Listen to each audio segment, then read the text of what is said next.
नमस्कार, मी रोशन भक्ते आपल्या सर्वांचं स्वागत करतो आहे क्रांतिकारी लेखनी न्यूजमध्ये।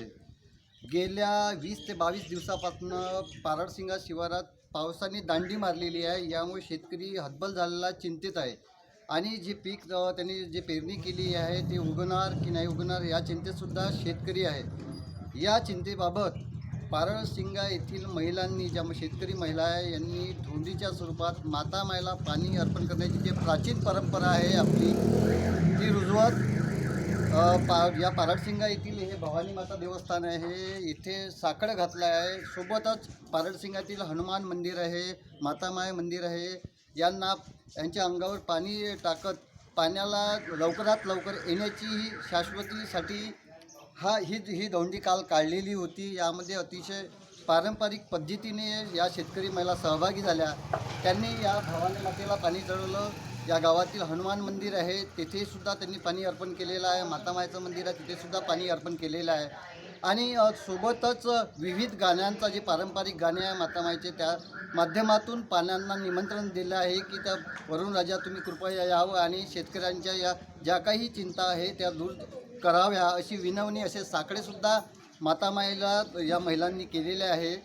सोबतच या महिलांनी जे पारंपरिक वेशभूषा होती, यांची आकर्षण केंद्र होते ते, आणि सोबतच फुगडीच्या माध्यमातून, गाण्यांच्या माध्यमातून, भजनांच्या माध्यमातून यांनी थेट आता वरुण राजाच्या आगमनासाठी साकडे घातलेले आहे।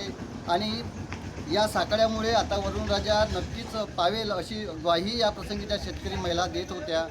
मी रोशन भक्ते, क्रांतिकारी लेखनी न्यूज, पारडसिंगा। आपणास ही बातमी आवडली असल्यास कृपया यूट्यूबवर जा, क्रांतिकारी लेखनी न्यूज सर्च करा, चॅनलला सबस्क्राईब करा, शेअर करा आणि पाहत राहा फक्त न फक्त क्रांतिकारी लेखनी न्यूज।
माता